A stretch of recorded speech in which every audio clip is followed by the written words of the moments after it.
Comment justifier 1400 milliards de dépenses lorsqu'on fait 13 milliards de revenus? C'est la question posée à Sam Altman, le patron d'OpenAI, début novembre. Le moins qu'on puisse dire, c'est que ça l'énerve. First of all, we're doing well more revenue than that. Second of all, Brad, if you want to sell your shares, I'll find you a buyer.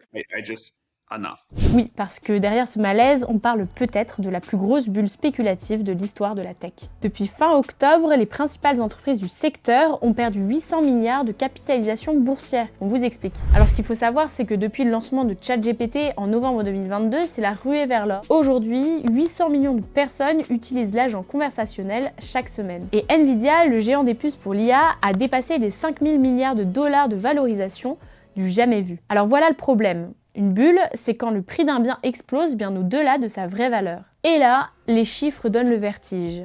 1500 milliards de dollars de dépenses prévues en 2025 et 2000 milliards en 2026, soit près de 2% du PIB mondial investi dans l'IA. Cette course effrénée, c'est la peur de rater le train. Pour les États comme pour les entreprises, l'objectif est d'investir massivement maintenant pour ne pas être à la traîne d'un marché qu'on annonce florissant. Résultat, les valorisations grimpent, même si dans certains cas, il y a peu de bénéfices. Exemple, seulement 5% des utilisateurs de ChatGPT paient leur abonnement. Et OpenAI vaut 500 milliards de dollars sur le papier, mais ne fait que 13 milliards de chiffre d'affaires. Et cela vous rappelle-t-il quelque chose ?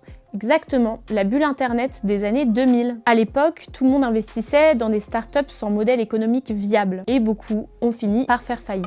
Attention, les entreprises d'IA d'aujourd'hui sont beaucoup plus solides que celles des années 2000. Mais il y a un autre problème, la circularité. Car une poignée d'acteurs seulement tiennent le marché de l'IA. Tout est interconnecté. Le problème, c'est que si OpenAI a des difficultés financières, ça touche directement Nvidia qui lui vend ses puces, ainsi qu'Oracle qui gère ses data centers et Microsoft qui représente son plus grand actionnaire. Et comme ces géants pèsent des milliers de milliards en bourse et sont au cœur de l'économie américaine, leur chute entraînerait avec eux tout le marché. Alors bulle ou pas bulle? Certains analystes estiment que non et avancent qu'OpenAI pourrait réaliser 200 milliards de revenus d'ici 5 ans. Mais pour l'instant, on est peut-être arrivé au bout de la logique de rêve. C'est l'heure de rendre des comptes aux investisseurs et de prouver sa rentabilité.